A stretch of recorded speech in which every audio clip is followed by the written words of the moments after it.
السلام علیکم ورحمۃ اللہ وبرکاتہ۔ الحمد للہ علی احسانہ والشکر له علی توفیقہ وامتنانہ والصلاة والسلام علی رسولہ اما بعد۔ ناظرین کرام، آج کی مجلس میں ہم آپ حضرات کے سامنے ایک اہم مسئلے کی وضاحت کریں گے، اور وہ ہے کہ کیا نبی اکرم صلی اللہ علیہ وسلم کی طرف سے یا اسی طرح سے فوت شدہ لوگوں کی طرف سے، مرے ہوئے لوگوں کی طرف سے قربانی کی جا سکتی ہے یا نہیں۔ سب سے پہلے آئیے روشنی ڈالتے ہیں کہ کیا نبی اکرم صلی اللہ علیہ وسلم کی طرف سے قربانی کی جا سکتی ہے یا نہیں، کیونکہ ایک حدیث اس تعلق سے ملتی ہے جس کو امام ترمذی رحمۃ اللہ علیہ نے اپنی کتاب کے اندر ذکر کیا ہے، حدیث نمبر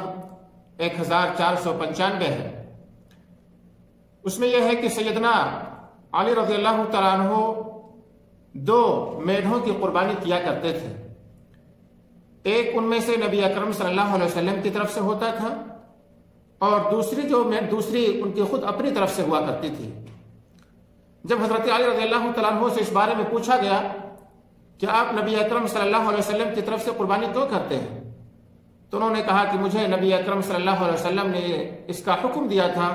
اور میں اس عمل کو کبھی ترک نہیں کروں گا، کبھی چھوڑوں گا نہیں۔ سب سے پہلے دوستو اس حدیث کے بارے میں جان لیں کہ اس حدیث کے بارے میں علامہ البانی رحمۃ اللہ علیہ فرماتے ہیں کہ اس حدیث کی سند ضعیف ہے، کیونکہ شریک ابن عبداللہ کا حافظہ خراب ہو گیا تھا۔ اسی طرح سے اس حدیث کے راوی جو حنش ابن معتمر ہے، اس کو بھی علماء اکرام نے ضعیف قرار دیا ہے۔ اسی طرح سے اس حدیث کے اندر ایک راوی ہے ابو الحسنہ، وہ بھی مجہول ہے۔ شیخ عبد المحسن العباد حفظہ اللہ سے اس تعلق سے فتویٰ پوچھا گیا، اور اس حدیث کے بارے میں ان کا جو بیان ہے کہ اس حدیث کو انہوں نے بھی ضعیف قرار دیا ہے۔ اور جب نبی اکرم صلی اللہ علیہ وسلم سے قربانی کے تعلق سے پوچھا گیا تو ان کا جواب یہ تھا کہ انسان جس وقت قربانی کرتا ہے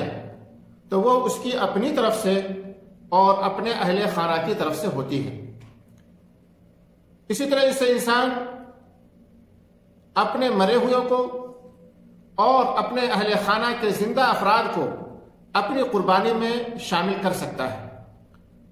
یا اسی طرح سے اگر کوئی شخص یہ وصیت کر کے جائے کہ ہماری طرف سے قربانی کرتے رہنا یا ہماری طرف سے قربانی کر دینا، تو اس کی طرف سے قربانی کرنا چاہیے۔ لیکن شیخ عبد المحسن العباد حفظہ اللہ فرماتے ہیں کہ میت کی طرف سے الگ سے کوئی قربانی کی جائے تو اس کی ہمیں کوئی دلیل نہیں معلوم ہے۔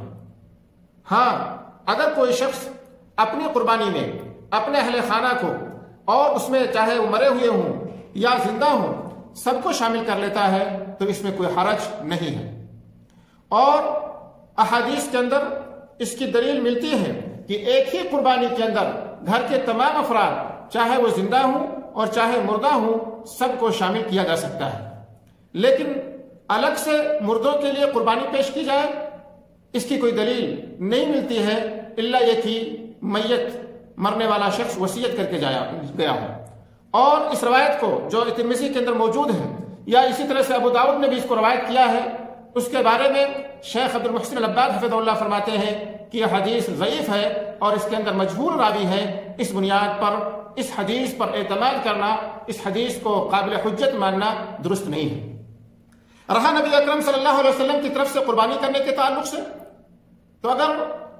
آپ یہ چاہتے ہیں کہ پیارے حبیب محمد رسول اللہ صلی اللہ علیہ وسلم کا مقام اور مرتبہ زیادہ سے زیادہ بلند ہو، آپ کی نیکیوں میں زیادہ سے زیادہ اضافہ ہو، تو چاہیے کہ آپ اور ہم سب مل کر کے زیادہ سے زیادہ نیکیاں کریں، کیونکہ ہم جو بھی نیکی کریں گے، پیارے حبیب محمد رسول اللہ صلی اللہ علیہ وسلم جب سے نبی بنائے گئے ہیں اور آنے والی دنیا تک، یعنی آنے قیامت تک جتنے بھی انسان جتنی بھی نیکیاں کریں گے، تمام کا ثواب نبی اکرم صلی اللہ علیہ وسلم کو پہنچتا رہے گا، کیونکہ پیارے حبیب محمد رسول اللہ صلی اللہ علیہ وسلم کا فرمان ہے،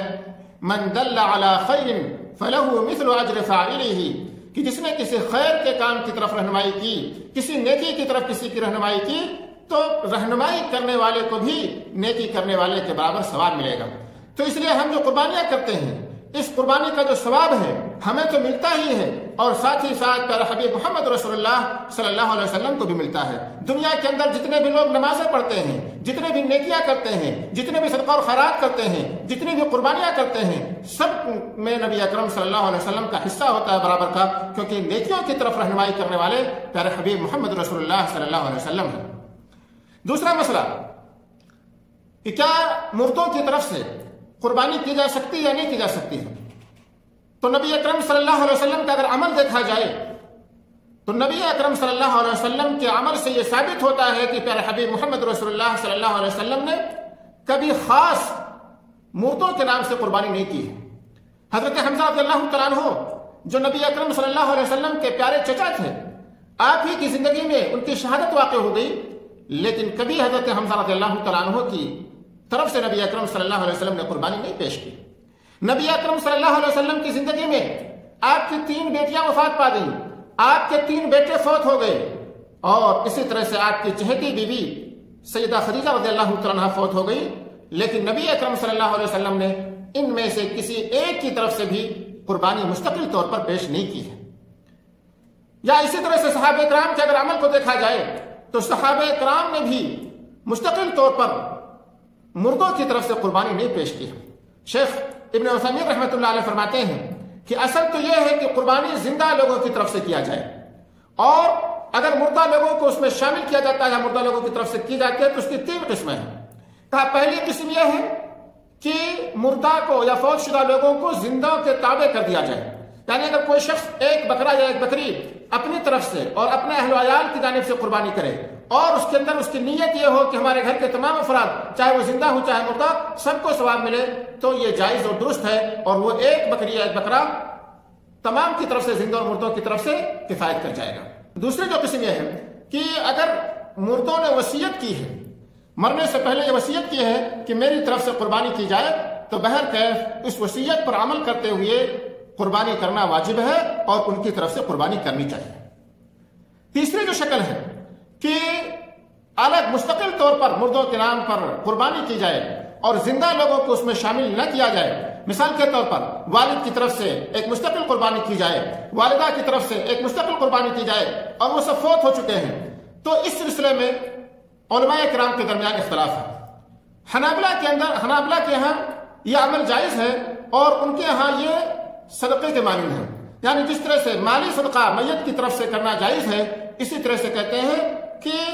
قربانی کرنا بھی ان کی طرف سے جائز ہے۔ لیکن شیخ ابن عثیمین رحمۃ اللہ علیہ فرماتے ہیں کہ ہمارے نزدیک مردوں کے لیے قربانی کی تخصیص یہ سنت کا طریقہ نہیں ہے، کیونکہ نبی اکرم صلی اللہ علیہ وسلم نے اپنے مردوں میں سے کسی ایک کے لیے بھی قربانی خاص طور پر نہیں کی ہے، اور نہ ہی نبی اکرم صلی اللہ علیہ وسلم کی زندگی میں اس طرح کا کوئی عمل ملتا ہے۔ اس بنیاد پر کہا کہ مستقل قربانی کرنا گرچہ بعض علماء کرام نے جائز قرار دیا ہے، لیکن یہ خلاف سنت ہے۔ اللہ تعالیٰ سے دعا ہے کہ اللہ تعالیٰ ہمیں اور آپ کو سنت پر عمل کرنے کی توفیق عطا فرمائے، آمین۔ وآخر دعوانا ان الحمد للہ رب العالمین۔